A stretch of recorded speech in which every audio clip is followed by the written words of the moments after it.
So I'm going to turn off my camera in a minute, but I did want to go ahead and introduce our speaker for the evening. So Paul Rose has been a research historian at the United States Holocaust Memorial Museum for the last 30 years. He is not acting as an official representative of the museum this evening, but he does have a great deal of knowledge to share with us on the topic. This is the fourth presentation that Paul has done for us, and he will be doing this particular presentation again in person at the Lexington Park Library on Saturday, March 30th at 10 o'clock in the morning. I will put the registration link for that in the chat at the end of the program in case anybody wants to come, or if you know somebody who would have liked to come, but really wants to do it in person, we would love to have you there. And I do also want to say, and I can put this in the chat later as well, if you would like to see Paul's presentations from before, we have recordings of those on our library YouTube page, and I can link to that as well.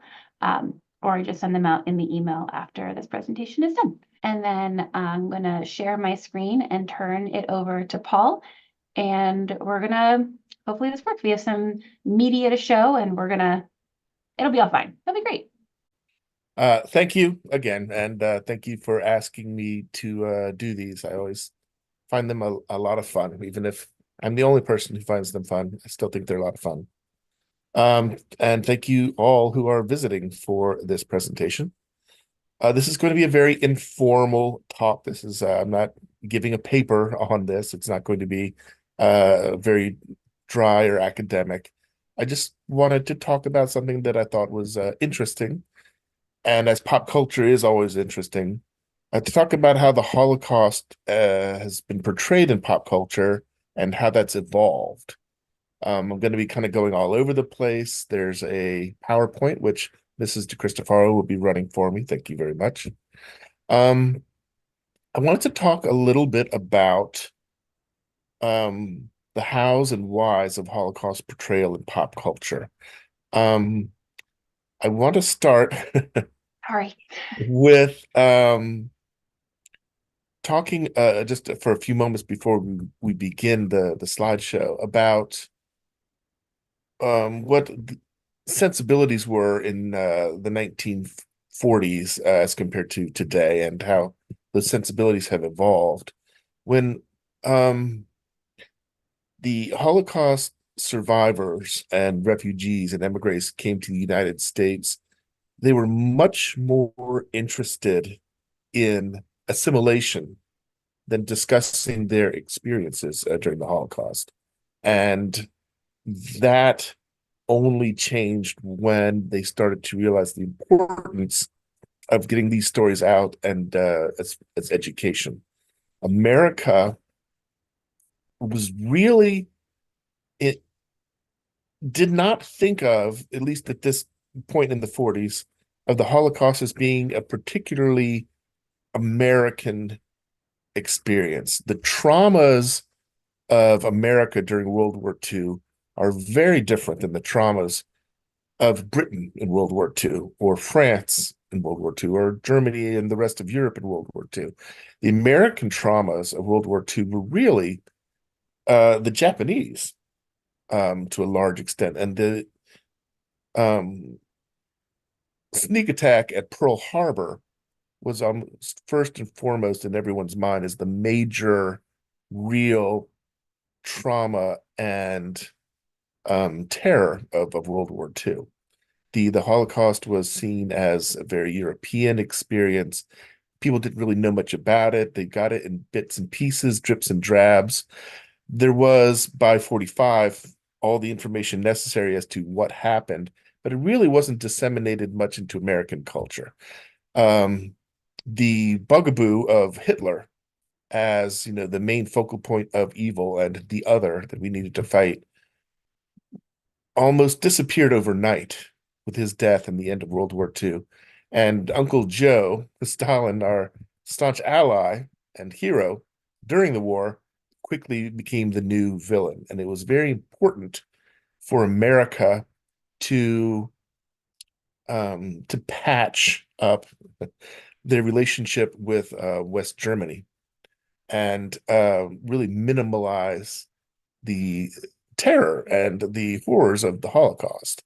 So I'm going to show a little bit about how American sensibilities, American aesthetics, and American theatrical aesthetics, how they were imposed in 1940s, kind of changed throughout the year. So if you go to the first slide, Catherine, and I'm not going to be including every single portrayal of pop culture, just examples to give the ideas of the differences.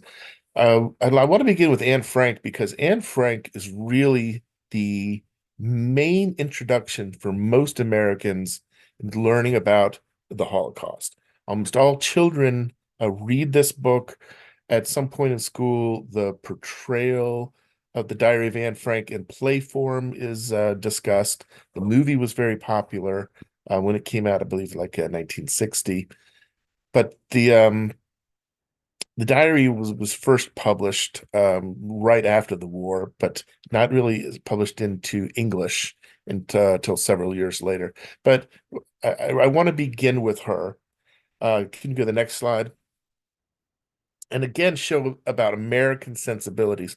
America really did not want to portray the Holocaust for the Holocaust's sake. The mechanics of the Holocaust, who died, how it was done, the real horrors of it, and the hopelessness of it, because that's just not the way America constructed movies. If you look at this illustration at the bottom and you see this picture, it almost looks like a love story, when in reality, she really only mentions this kind of mutual crush and this growing sexuality that she was experiencing early on in her captivity. And in the last 6 months, they really didn't have much to do with each other at all. They were really cooled off. But again, America they just couldn't portray these stories as direct and frank as they could have or should have. Um, the next slide, please. Casablanca is an interesting movie because it is America before Pearl Harbor, and was really a very isolationist and anti-interventionist nation. It was very much the America First movement had a lot of sway. Lindbergh was the head of that. The people really remembered World War One. It did not want to be involved in, these foreign entanglements, as they called it, to quote the founding fathers. In World War II, they saw it as a very European affair. Franklin Roosevelt knew just how important it was to get involved and what kind of a threat Hitler really was, and try to help the refugees and to help Great Britain. So the OWI, the Office of War Information, worked very close with Hollywood to produce movies like Casablanca. I'm including this clip. We'll go ahead and play it, then I'll talk about it. Rick, there are many exit visas, so Paul, is the sound working this time? Yes, and if the people out there, if it's too light for you guys, you can just turn up your volume. sold in this cafe, but we know that you've never sold one. That is the reason we permit you to remain open. Oh, I thought it was because I let you win at roulette. That is another reason. There is a man arrived in Casablanca on his way to America. He will offer a fortune to anyone who'll furnish him with an exit visa. Well, what's his name? Victor Laszlo. Victor Laszlo. Rick, that is the first time I've ever seen you so impressed. Well, he succeeded in impressing half the world. It's my duty to see that he doesn't impress the other half. Rick, Laszlo must never reach America. He stays in Casablanca. It'll be interesting to see how he manages. Manages what? His escape? Oh, but I've just told you, Rick. Stop it. Escaped from a concentration camp. The Nazis have been chasing him all over Europe. This is the end of the chase. 20,000 francs says it isn't. So the reason I included this clip, and by the way, even though it is a piece of wartime propaganda, it's a wonderful film. It's a really great piece of art, and I love it. I've seen this movie several times. Um, is the mention of concentration camps. In the films of this era, they mention concentration camps a lot, but they almost never mention Jews or Jewry. It's always the enemy of the Nazis, the pro democracy movement, the anti-fascist movement. The Jews actually got extremely little mention in these movies in the 40s and even up into the 50s, except in very rare occasions.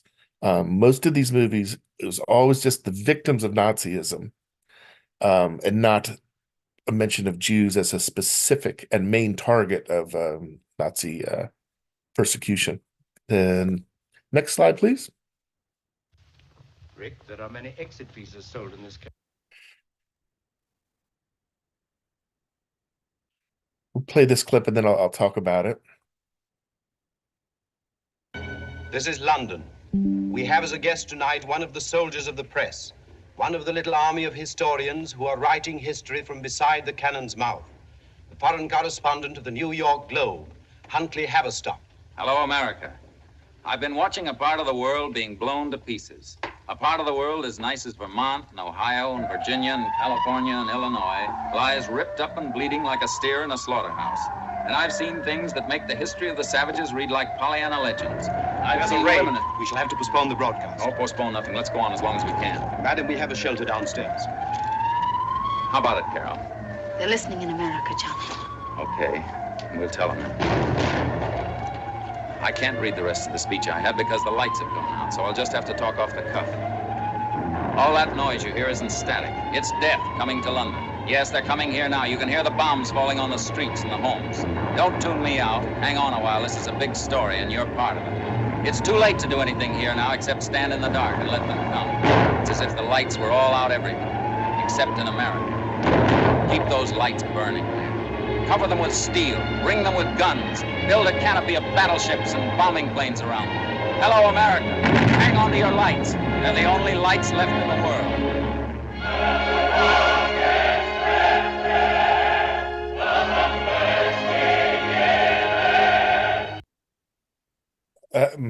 Again, this is for Correspondent, a rather melodramatic but still an interesting movie made a year before Pearl Harbor. Hollywood was very much in tune with FDR's wish to support Britain and Russia and whoever else was fighting Nazism.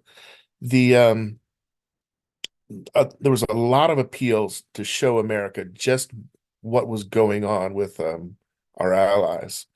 And again, no mention of really the Jews. The British terror was the Blitz, and this was really just to show the Blitz and how this very peace-loving and very English-speaking and very American-like culture was being bombed with the civilian by rockets and bombs every night, and to garner support, but no mention, this as an example of the racial aims of the Nazi regime.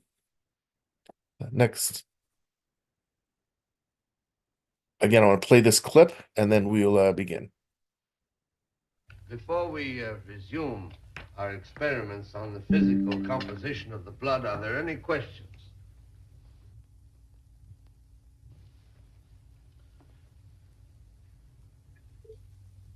Well?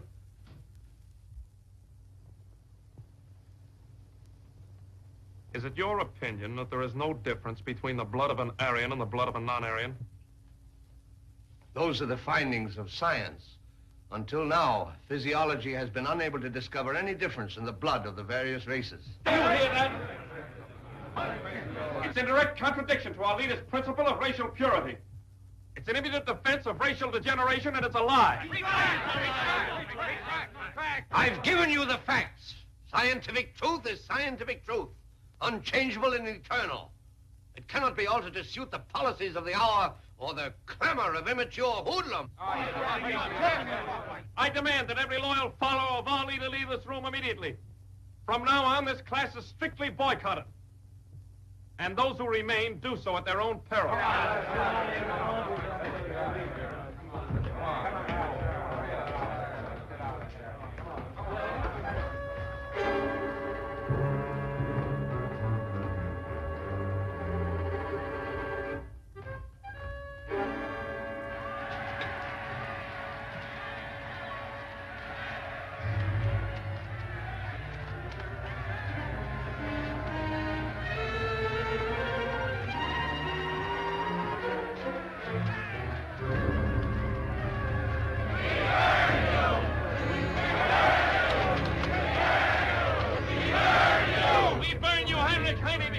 Your poisonous sentimentality innovates the strong soul of German youth. We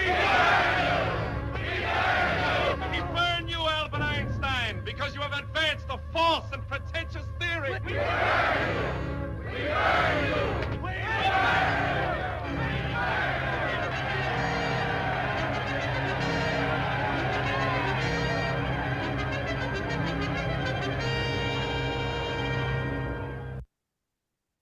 This was a very popular movie. It also has Jimmy Stewart in it. It was a very effective anti-Nazi movie. I'm sure you recognize the Wizard from The Wizard of Oz as the professor. And you notice they mention things like non-Aryans, and later you'll see a clip where they talk about, well, what about people who believe as you do, who pray differently as you do?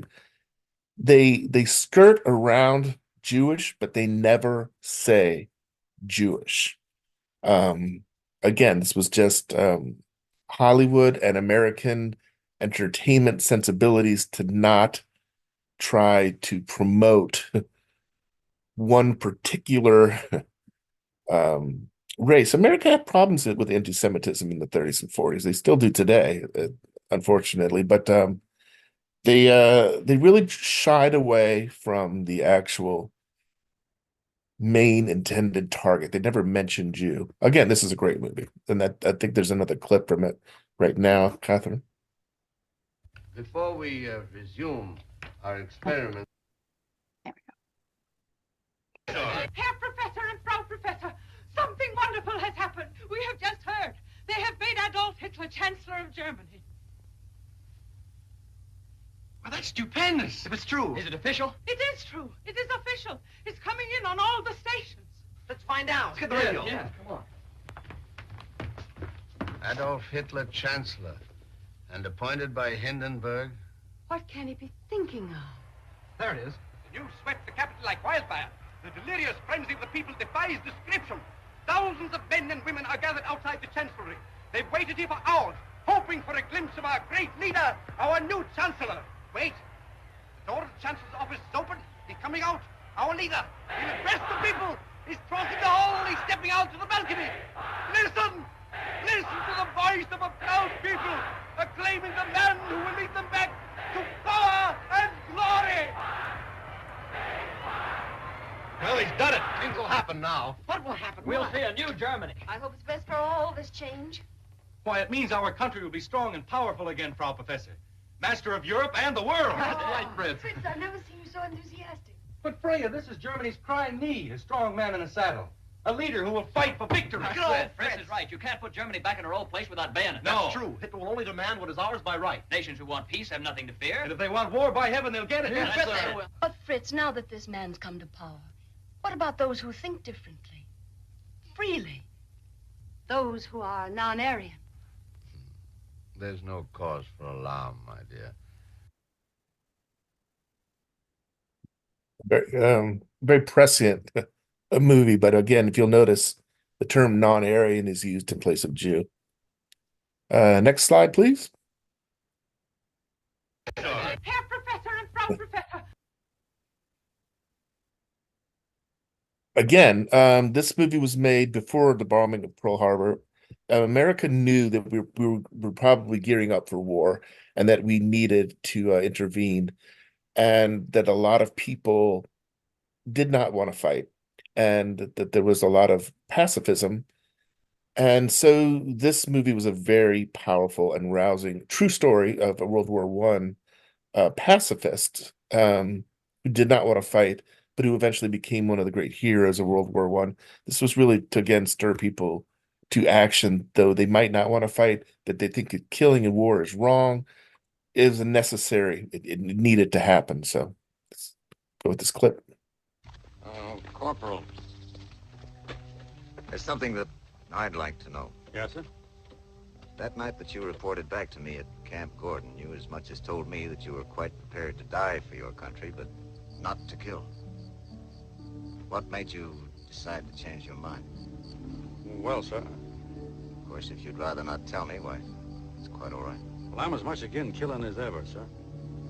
But it was this way, Colonel. When I started out, I felt just like you said. But when I hear them machine guns are going and all them fellers are dropping around me, I figured that them guns was killing hundreds, maybe thousands. And there weren't nothing anybody could do but to stop them guns. And that's what I done. You mean to tell me that you did it to save lives? Yes, sir. That was why. Well, York, what you've just told me is the most extraordinary thing of all.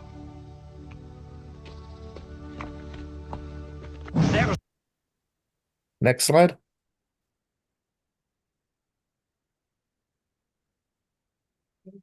The Great Dictator is also came before America's involvement, except for a short by the Three Stooges. The Great Dictator is the very first comic portrayal of Hitler in the movies. And there was a lot of controversy. There's a lot of people who did not want this movie to come out. A lot of studios did not want this movie coming out. They believed that as the head of the nation and the rightfully elected one, Hitler should not have been the target of ridicule. But this movie, and because of the love of Chaplin, was actually very influential in pointing out just the lunacy and ludicrousness of Nazism. So I wanted to include a couple of scenes from it.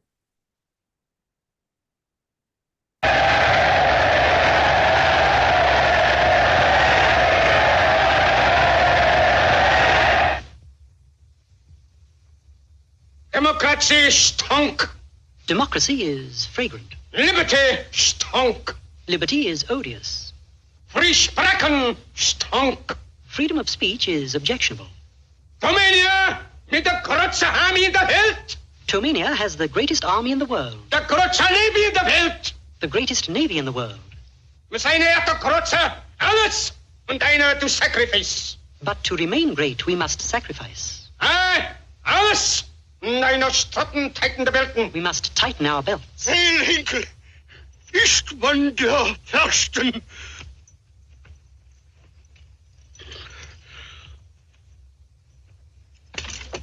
Herring, Pupschen Herring, Bismarck Herring. The Fooey now speaks to Field Marshal Herring, the Minister of War.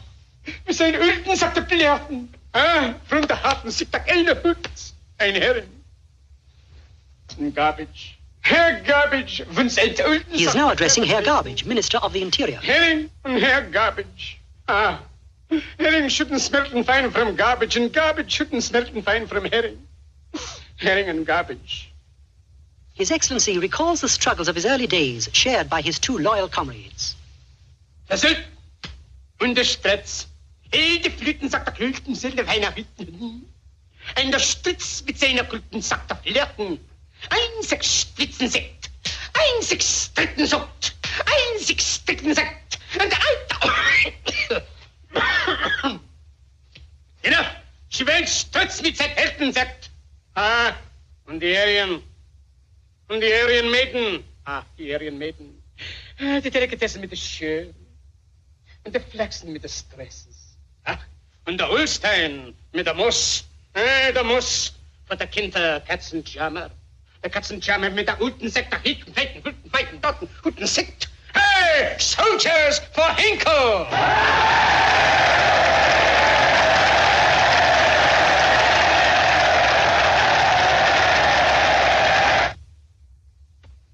Wir sehen, der Aryan und na, der Juden.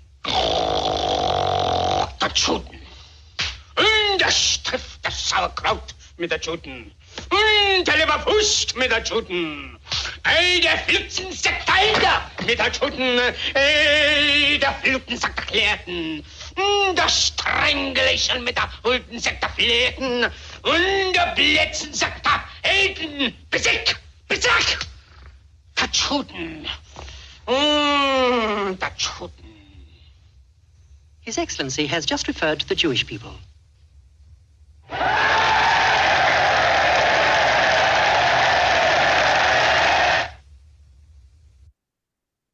Again, this movie was very different in that Charlie Chaplin absolutely made the persecution of the Jews the central point to this movie. It was not just a send-up of Hitler and the Nazis. he portrayed two characters in this movie. He played Herr Hinkel, the Hitler-like character, and he also played a Jewish barber, very sensitive Jewish barber. And they deal with a Jewish life, Jewish persecution for almost the entire movie. And he's really one of the few brave ones who wanted it out plain and in the open. This is Hitler's main goal. It's not just conquest of lost territory and you know a rebirth of Jewish society, but it was the elimination of subhumans. It was a racial state with a racial agenda. And this was years before the mass killings actually started. So there's a great speech that he did at the end of the movie I wanted to include also. So Catherine, if you could line that one up.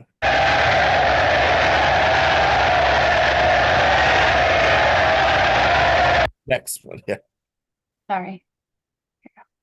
So this is actually the Jewish character dressed up as the Hinkle character because Hinkle's been kidnapped. And so this is the Jewish barber who's been asked to give a speech, but the crowd thinks it's Herr Hinkle, but it's really the Jewish barber. Go ahead. To those who can hear me, I say, do not despair. The misery that is now upon us is but the passing of greed, the bitterness of men who fear the way of human progress. The hate of men will pass, and dictators die, and the power they took from the people will return to the people. And so long as men die, liberty will never perish. Soldiers, don't give yourselves to brutes, men who despise you, enslave you, who regiment your lives, tell you what to do, what to think, and what to feel, who drill you, diet you, treat you like cattle, use you as cannon fodder. Don't give yourselves to these unnatural men with machine minds and machine hearts. You are not machines, you are not cattle, you are men. You have the love of humanity in your hearts. You don't hate, only the unloved hate, the unloved and the unnatural. Soldiers, don't fight for slavery, fight for liberty. In the 17th chapter of St. Luke it is written, the kingdom of God is within man, not one man nor a group of men, but in all men, in you. You, the people, have the power to create machines, the power to create happiness. You, the people, have the power to make this life free and beautiful, to make this life a wonderful adventure. Then in the name of democracy, let us use that power. Let us all unite. Again, just it's a really landmark film, and I think he deserves a lot of credit for his bravery at this point. Next.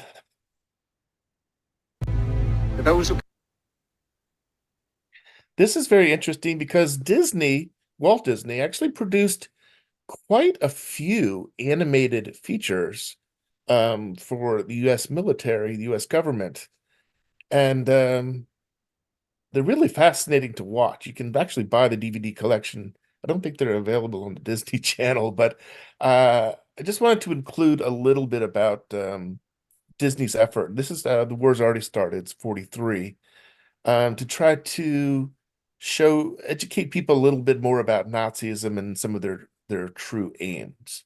And again, this was done in an animated form, so it's very accessible for everybody. And besides very heavy ones like this, Disney also, well, there's one more clip. I accidentally put these out of order. This should have come first, but we can go ahead and play this now. Okay.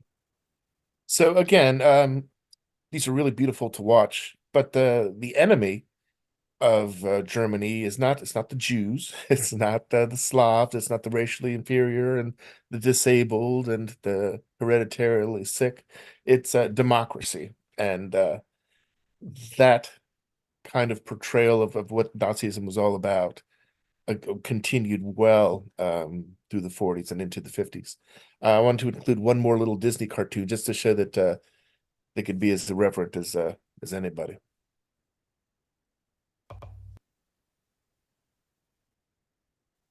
That song was actually quite a big hit in 1943. Next.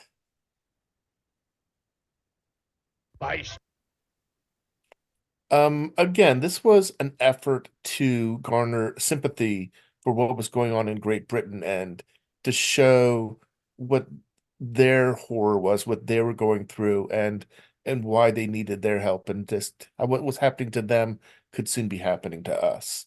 was a very popular movie, and it's actually a pretty good movie. Go ahead and play this clip. The homes of many of us have been destroyed, and the lives of young and old have been taken. There's scarcely a household that hasn't been struck to the heart. And why? Surely you must have asked yourselves this question. Why, in all conscience, should these be the ones to suffer?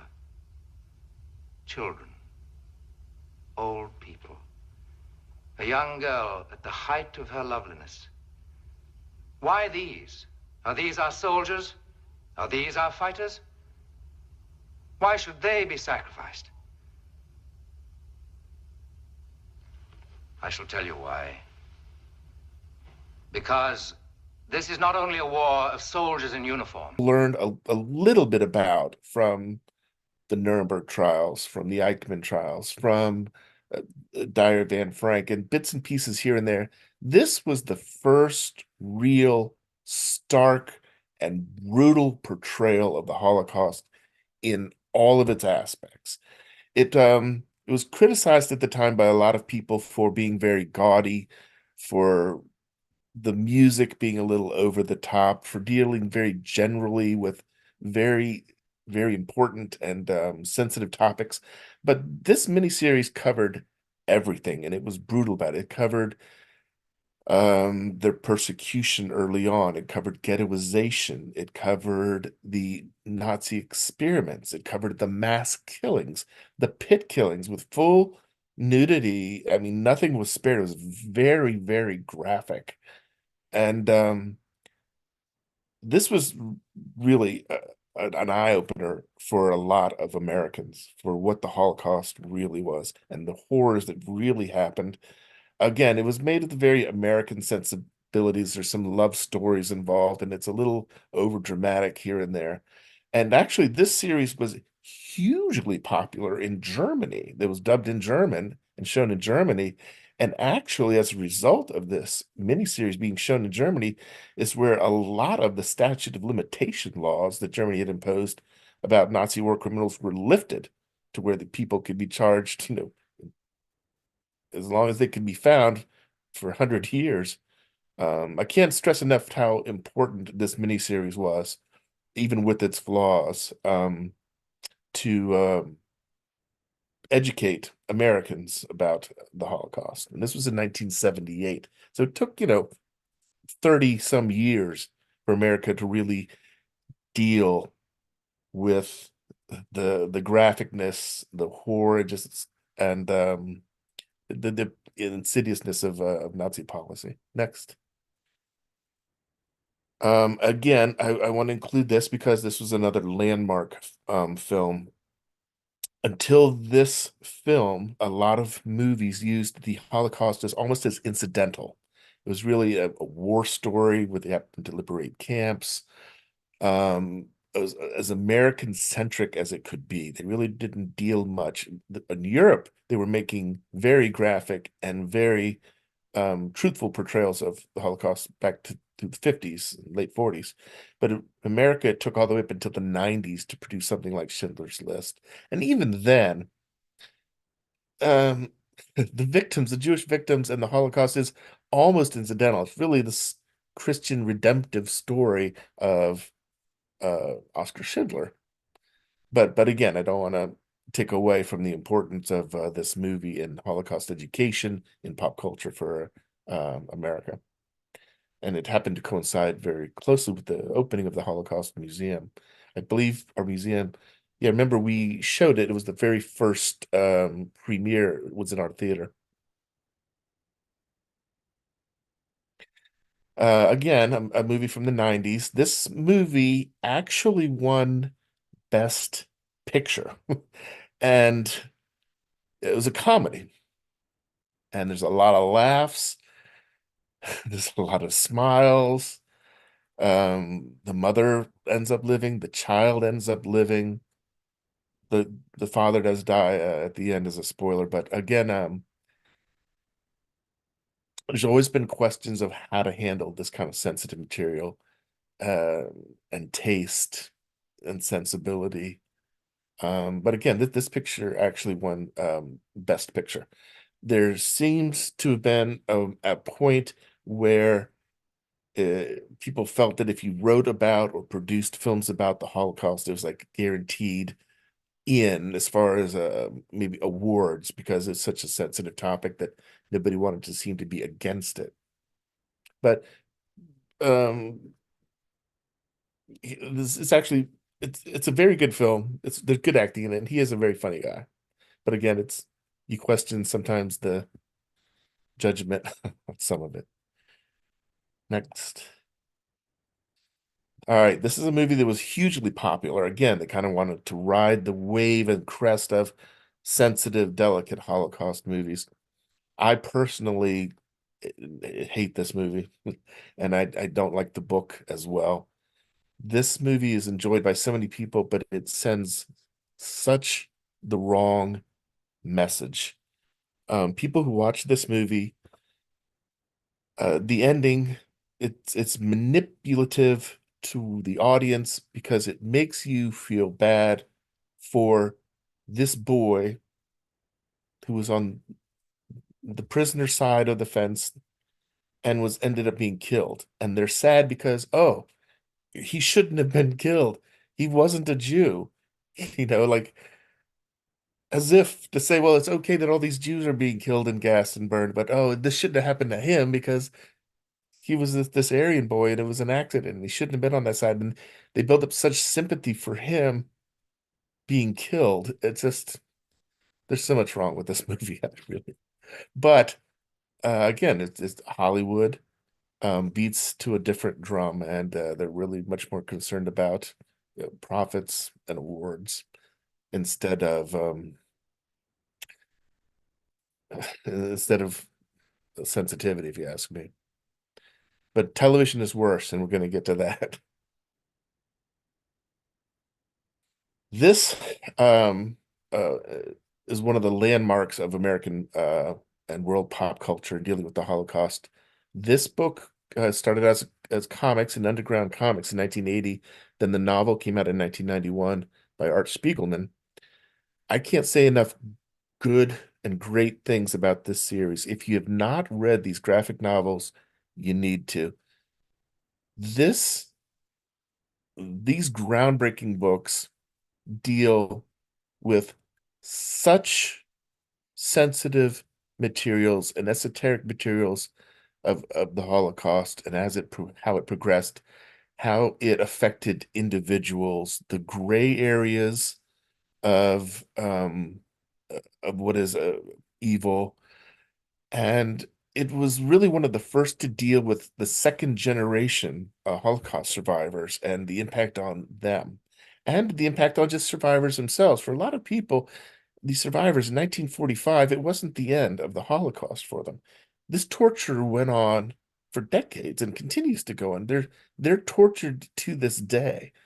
It never ended, and these books are just wonderful examples of that.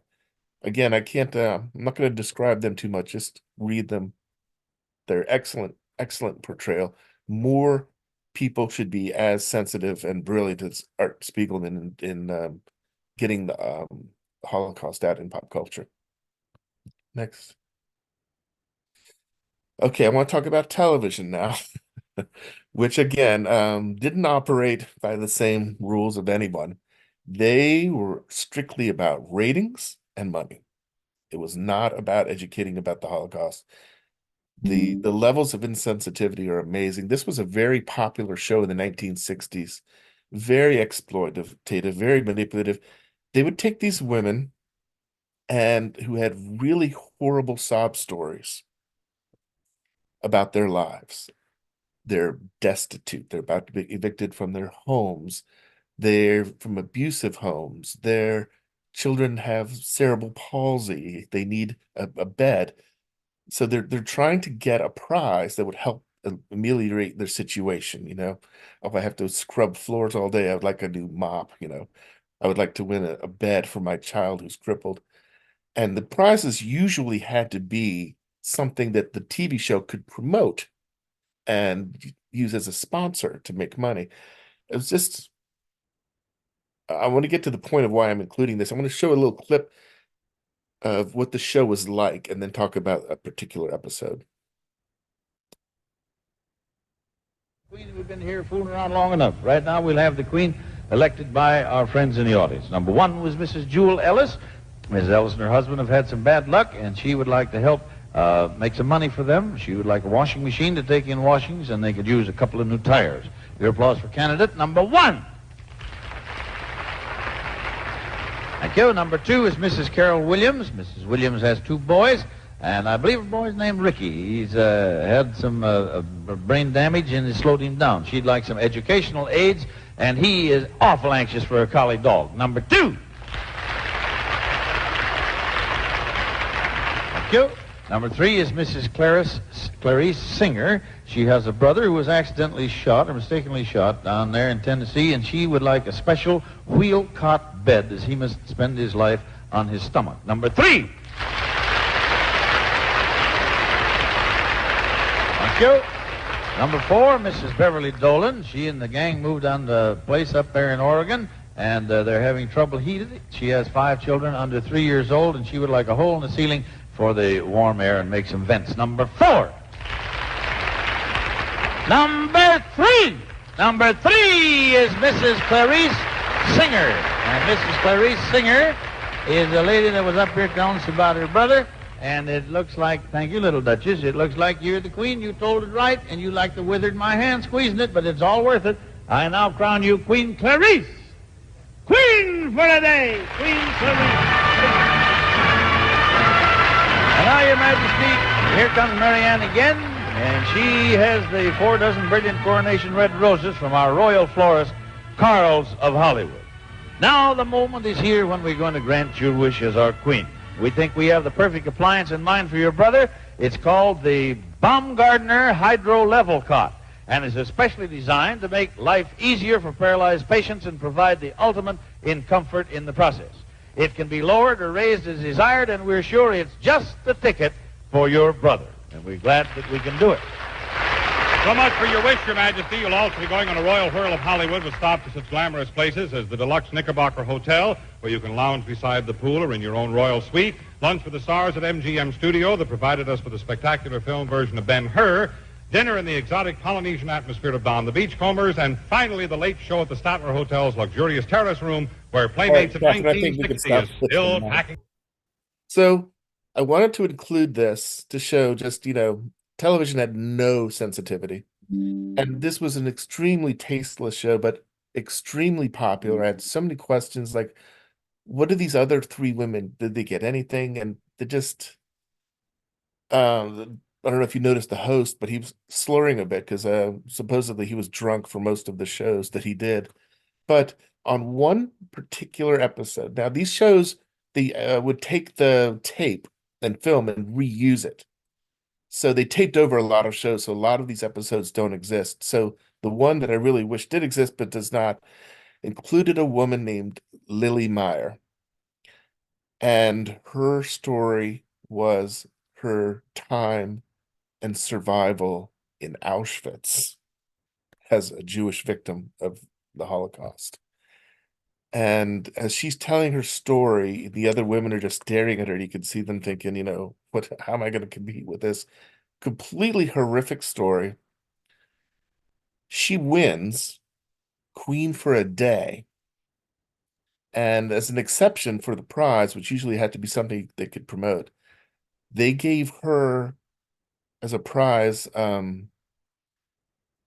tattoo removal, to have her Auschwitz tattoo removed from her arm.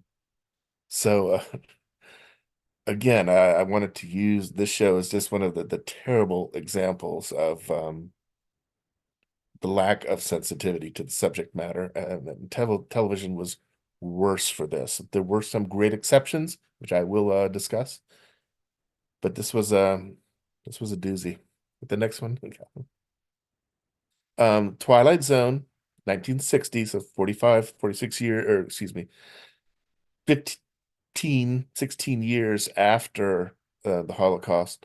Rod Serling, a really brilliant man, and he dealt with very important social issues. A lot of television stayed away from these controversial matters. They had sponsors they had to kowtow to, the networks. There was a lot of hoops they had to jump through. But Rod Serling was really great about getting social issues out, and he dealt head on with the Holocaust. And there was at least 2 episodes that dealt with the Holocaust. So I will, again, not no mention of the Jews per se, but it's implied. So I'm going to get and watch this clip.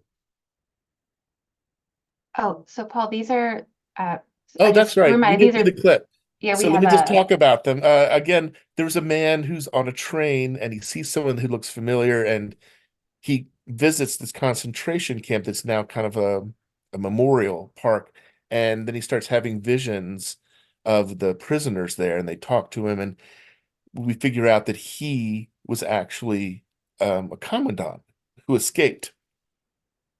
And now he's facing the ghosts of these people that he killed and murdered, and he has to face the consequences of his action.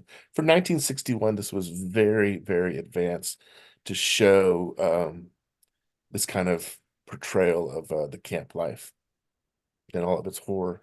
I mean, with actual hangings and everything. It was really very progressive for 1961.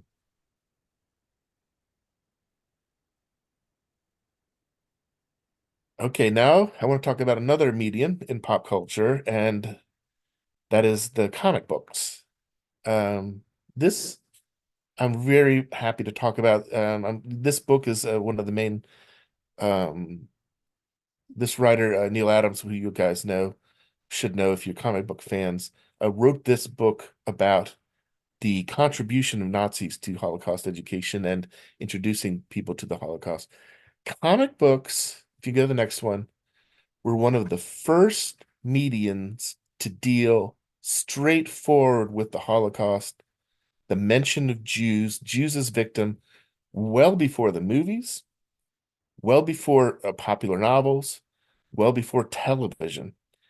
They Comic books didn't have to worry about sponsors, and they didn't have to worry about selling soap and Chevrolets and cars. Their advertisers were X-ray spectacles and sea monkeys. So they didn't really have to worry about offending the uh the people who advertised in their comic books. And these writers were very sensitive and intelligent writers and wanted to include these stories. Now, yes, they were exploitative. There's these EC comic books by the Gaines, before the comic book code, dealt with very horrific subject matter, very lurid subject matter, and crime and death and sex and betrayal and gruesome ghouls and monsters. But they wanted to portray as much of the real horrors of the world as they could, and they were very, very unafraid to portray the very stark realities of the Holocaust.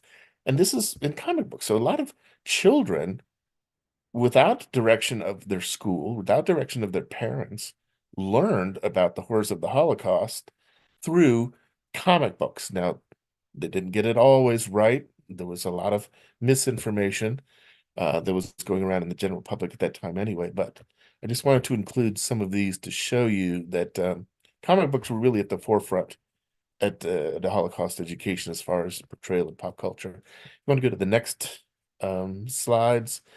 This is a very early one. I believe this is from the 40s. Keep the next slide. Deals with the horror of the Holocaust. You see they've got the Jewish star in the top middle panel. They don't skirt around the fact that the Jews were the intended target, and some of these pictures were taken from some of the Life magazine pictures from Mauthausen and Bergen-Belsen and things like that. Next, the gassings, the burnings, dealt very graphically, and these comic books were available to everybody, children and adults alike. Next.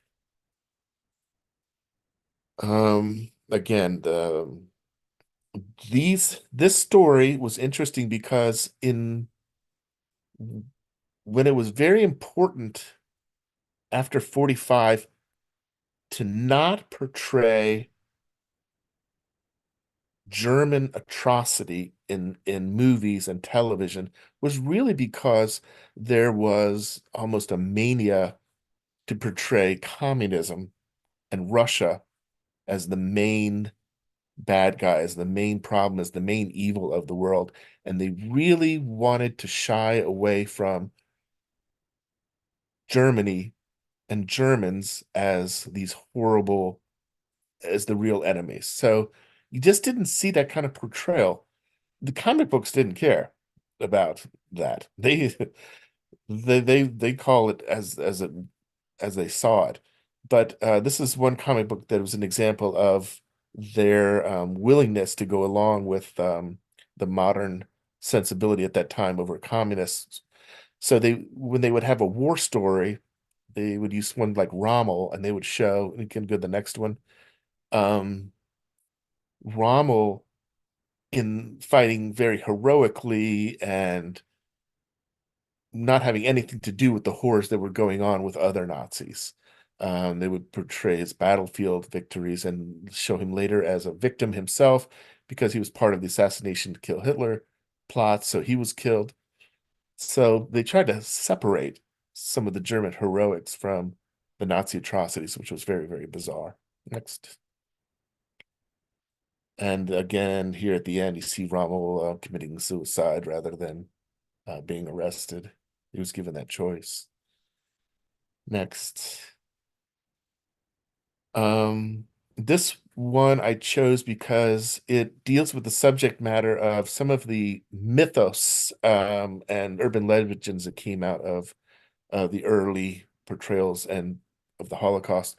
This commandant has a tattoo on his chest, if you'll notice, and he is targeting people with perfect skin to make lampshades.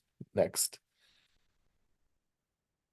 And at the end, as you'll see, he's actually turned into a lampshade. There was a lot of misinformation and myth that came out soon after World War II. And the whole thing about the lampshades and the soap was part of it. But a lot of people believed it and perpetuated these myths for years to come. So I wanted to include how that was in the mainstream. Next. And then some of the stories, were very factual based and based on actual real people and their experiences and their memoirs. This Escape from Majdanek is one of them. Nobody else was really doing this. It was the comic books that was dealing with this, and they were very brave on that front. And a lot of people who don't collect comics or didn't read them as a child had no idea that this whole world even existed. Next. Even some of the larger comics. The larger the comics, the bigger their circulation, the more they skirted around a lot of the horrors of the Holocaust. But there were some exceptions that would pop up every now and then. This is a Batman episode. Go to the next one. Where it turns out that the villain was actually a victim of the Holocaust, and his family was killed by the Nazis, which somehow turned him into the Reaper, this evil character that the Batman had to fight. Again, some of the really just horrible imagery in some of these war comics. DC War next. Next, just want to show you these iconographic images. Weird War was actually a very interesting comic. I remember I collected these when I was a kid. Next, in this one, it was the Jewish legend of the Golem trying to save the Jews in this. But as you see, they take the Jews, they put them into the synagogue, they burn them alive. But the Golem still wasn't able to help. But they deal very graphically with things that were actually done. Blitzkrieg was a comic that was very short-lived, but what it tried to do was to tell World War II stories from the German perspective. The main protagonists were these three Germans who were part of this group. As World War II progressed in the various battles, you learned about war from their perspective. They were still very evil and they did very, very bad things, but it was always shown from the German side. And I believe the next frame is also from this particular comic, where it shows them doing really horrible things and killing civilians, and you see the bodies being loaded up onto the carts. Next one. And again, the imagery, the iconography that they used in these comics was something that none of the other mediums were dealing with. Comics had much more freedom to do this stuff, even with the comic code. Some of the smaller publications were able to get away with stuff like this.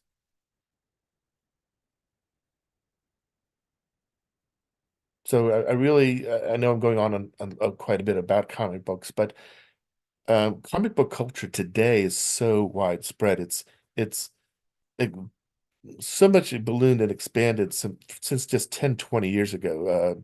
A lot of people collect comic books, read comic books. Comic book culture is really huge, and I just wanted to show that audience that comic books were really always at the forefront in exposing and educating these real life horrors.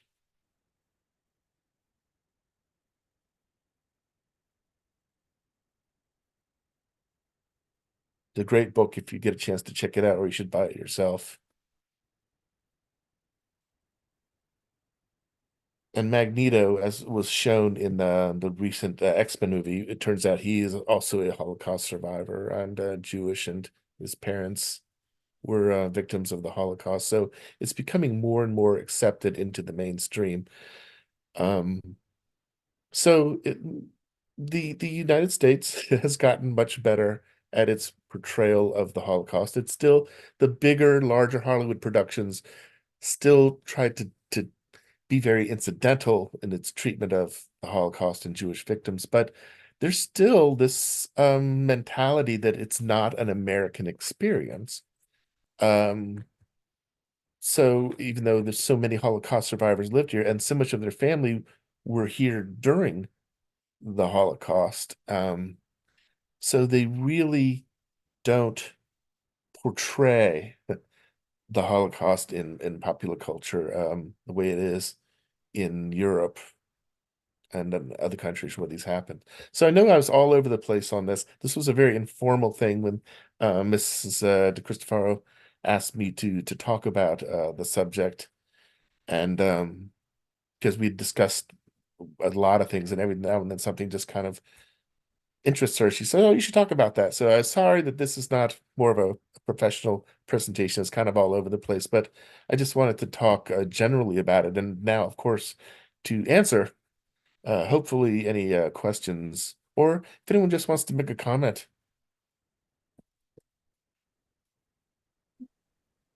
So yeah, if anybody does have any questions or anything that they wanted to share or talk about, if you go ahead and put it into the Q&A function, we'll be able to see the questions. So I'll read them and then Paul can answer. And if you don't have any questions, that's also totally fine. I just want to, before we start going through any that come up, I just wanted to say thank you, Paul. I love hearing you talk about your knowledge on this subject, and no, you don't get to apologize because it was lovely and always super well informed. So thank you. I am going to real quick, well, if people do have questions, I'm going to put into the chat. Paul has been gracious enough to say that if anybody does have questions they think of later, you are welcome to email him. So I'm going to put that in now before I forget. So this is Paul's email. Just maybe put in your subject line why you are emailing so he knows what it is. All right, looks like at least a question or two. Okay, so one person just wanted to say thank you for the presentation, that it's been very interesting to hear. And then we have somebody who asked, do you believe the Holocaust was warped more by popular media than other historic events? And if so, why do you think the Holocaust has been warped more so than others? Well, there's lots of historical events that are warped for lots of different reasons. The Holocaust really is warped for people, a lot of reasons. The main ones being people don't want to deal head on with this kind of event. It's just horrific. It's hopeless. Americans like happy endings to their stories. They like a morality um stories, something that you can learn from the end, something that they can identify with and connect with. And it's just too alien a concept, although America's had its share of genocide, but not, recently, lately. But there's plenty of historic events that get warped, and it's for different reasons. Like, I talk, this is one of 1,000 examples. I'm just pulling this out because I was discussing it with someone earlier. The Civil War gets warped a lot. People have very strong feelings about it. They don't want to hear the facts about it. They don't like to hear discussions about it. They just want their own beliefs reiterated and reinforced about why the Civil War was fought. The same thing about the Alamo. If you try to talk to a Texan and explain to them that the Alamo had more to do with the Texans wanting to keep their slaves than anything else, you can have a long debate on your hand, even though you have all the facts on your side. Um,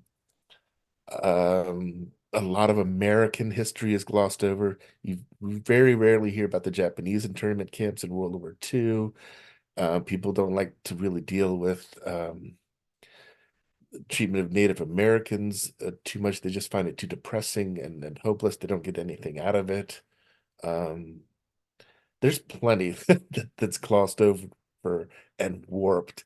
Luckily, Hollywood is not a denier culture. There's not movies trying to lessen make less of what happened or say that it didn't happen. Luckily, that's still very fringe and not mainstream. So it's out there, but they just don't feel they have much to gain from a direct and accurate portrayal of these events.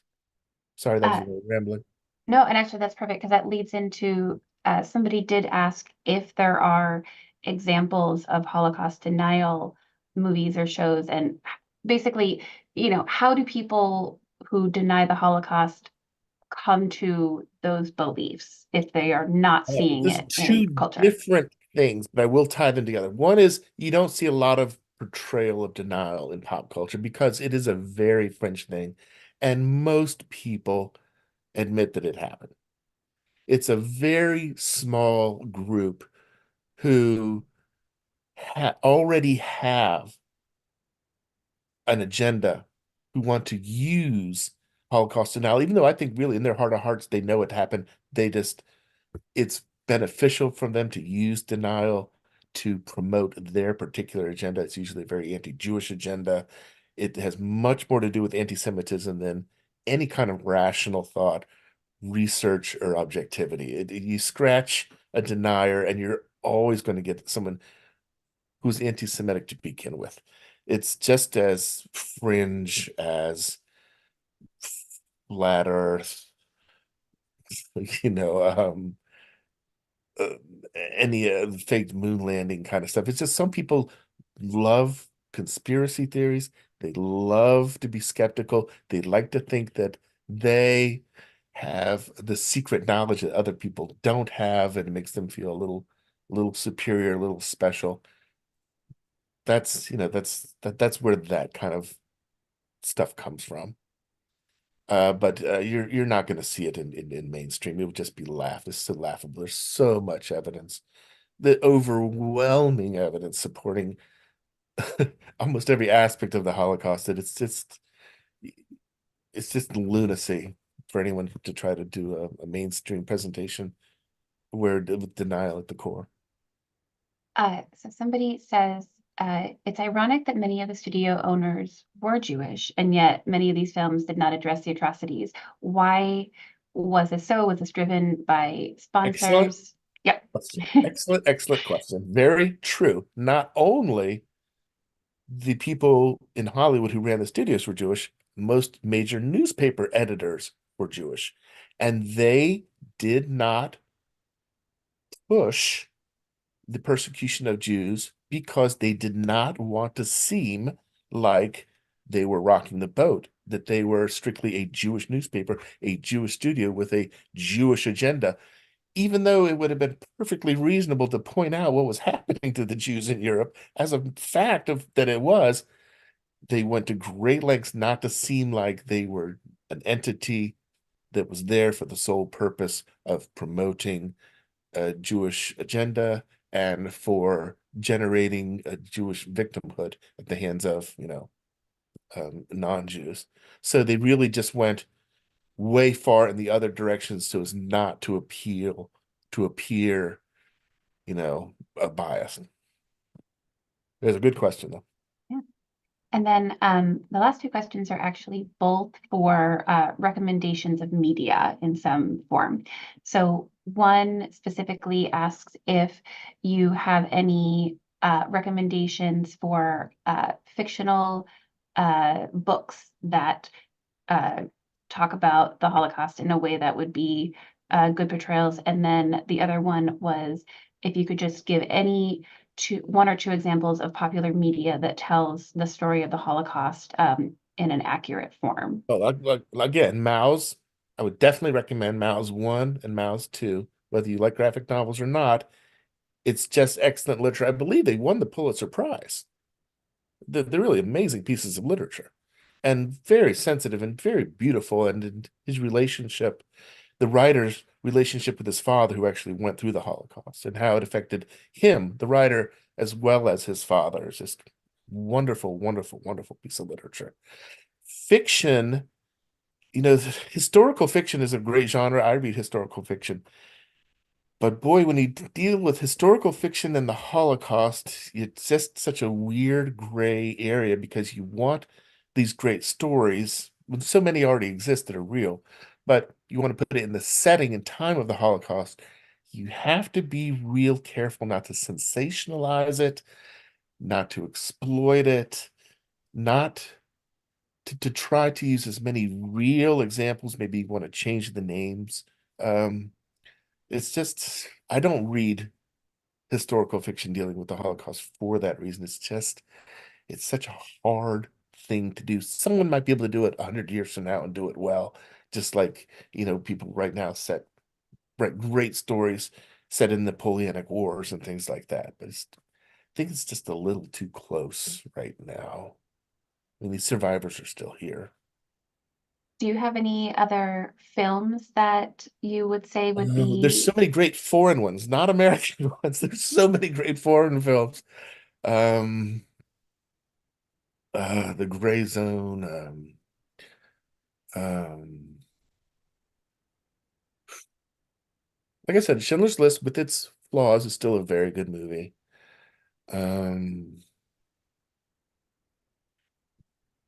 Not The Boy with the Striped Pajamas. Um,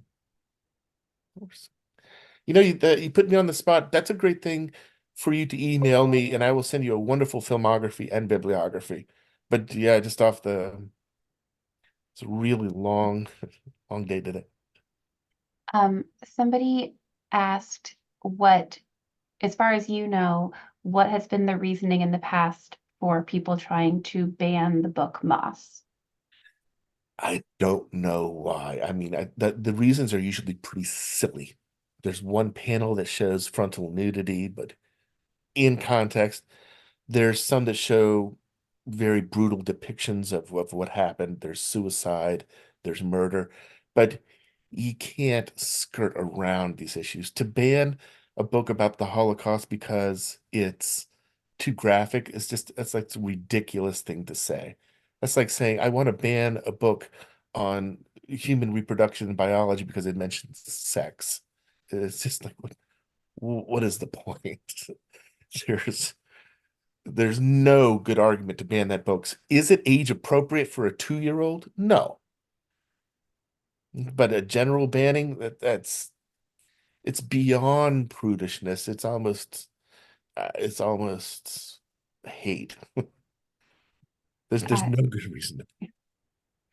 Somebody did say that they would recommend the documentary Filmmakers for the Prosecution. Is that one that you're familiar Oh with, yeah, Paul? yeah, yeah. I'll put that in the There's chat. great. There's so much. These are only examples that I've given, but there is a lot of good movies out there. There's the Spencer Tracy movie Judgment in Nuremberg, deals a little bit with the Jews, but it's actually a very interesting movie about the Nuremberg trials. And I believe there was a TV movie about the Nuremberg trials done just about 10, 15 years ago, called Nuremberg. I think it was a television.